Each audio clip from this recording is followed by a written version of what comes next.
Look up. The woman is smiling. Head tilted lightly on one side, her hair is long and blonde, the kind of natural style it takes care to achieve. The skin is smooth, lips full. She is older than she looks. In one hand, she carries a bag, the kind that bears its own name. The other cradles a nameless child's head, not long dead and crudely severed. In several long and ice-drenched seconds, you will start screaming again. I started having a dream last year, around about midsummer. First, it was only a couple, and I assumed it was inevitable, a means to process the unthinkable. But now, you're ducking and hunching through streets you've never seen before. Feet raw, breath hoarse, a hot and thumping, desperate thing through a dead town. They're coming. Maybe not now, but more inevitable than the next breath, coming to fetch you. Run, keep running. The pain reminds you that whatever else, you're not dead. Not yet. And so they come. Night after night, in two types.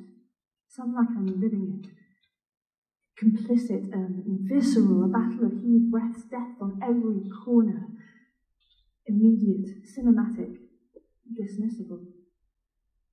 The others more insistent, but more surreal, dealing in symbols and single images. Frayed knots. Each one may connect to another. I haven't been to the doctors yet. I don't know what's best. If they run their tests, sit me down and say, oh yes, we can explain. You're alchemically imbalanced. Here, drink from this chalice and turn round 3 times every morning. Or else they'll bore in, call me, release the spirits from my skull, excise some over-ambitious blister, compact my grey matter. Either that, with frowns and pursed lips, they'll let slip that my brain's immaculate, save for the occasional sin on a Sunday, back to work on Monday. I know the pattern of the days. I know what's coming next. I know what's coming next. And there's always the chance that tonight could be a blank. Or I'll close my eyes, sit down and dream of X's, dressed as boxers. Abnormally talkative string. Headless jelly babies bent on an oozing revenge. Or I'll be lost in corridors remarkably like school, running late, throwing my weight forward at 45 degrees, mired to the knees in treacle, reaching to walls that trombone to a vanishing point. That's all fine. Even better are the images of flight, spiralling in jest, resisting the insistence of old men obsessed with the notion that it's all about sex. Instead, they're there, on the hill, not in serried rank on rank, but a mass spilling down its flanks, impervious, implacable, blank-faced, nothing you can do or say. They have everything they want, except you. And so I began to dig in the barrows of what it means to dream, that species-old obsession with that locked box. I surrendered myself, let the feelings storm and blast, direct contrast to the numbness of my days after that summer. I broke each dream down into individual images, chopping and allotting them to categories, schooled eyes increasingly denied rest, testing these images that beset my night against the list of other people's heresies. Was that kin my father? That river underground, a symbolic of emotion stored. And there was all those other things, medals, petals and discarded rings, a street robbed of song, a red ribbon in a dead tree and raised by fire, sweating in a cold bed, hunched upright, flailing at a dark still lit by flashes of that face. That billboard composed apparently of randomly firing neurons, busily sorting a day's data, except that blonde woman was a total stranger. With a shock, I realised that I was searching for her in my days, cataloguing faces, waking an endless identity parade. They say that naming something gives you power, so I call her Pandora, because sometimes that panelled face is all scraped away. I commit it to a notebook, not daring yet to contemplate the consequences. I know someone who collect road signs. It started as a dare but became a habit. I understand now. Head spilling out onto pages, but not computer files, not well. Last night they screamed, "You did not rage enough against the dying of the light." It's hard. I'm frightened. I suppose you want to know about that summer. Fine. Bright blue transmuted to a breathless grey. Every day blurred to a pain-like numbness, numberless progression, until the bite of autumn wind stings awakening. The first time you realise life truly is unfair, burns like ice through every sleepless, lonely night. No, I don't want to talk about it. Isn't it enough that you can't mourn someone who's not dead? Not yet. And what if I'd seen the signs? Heard the warning note to something more than static, frantic signals, not random noise? What if? Would I be bearing the burden of a beating heart now instead of standing, empty, waiting? And for what? First signs of disease? The tiny buds that herald the pale, insidious blossoms of rot? The notion that from infinitesimal dots the message ripples out into a stippled picture of the mechanism of decline? Sometimes I dream of her, not Pandora, a normal dream. She smiles and whispers secrets, beckoning a closeness frail as rainbows. Mostly, though, she nags. My brain's face, my heart's protagonist, the one demanding clarity and action. She's got a point. You can't sleep forever. Close your eyes. It's dark in the cupboard, clamorous with the hot lather of heart and lungs, heavy with the must of forgotten books.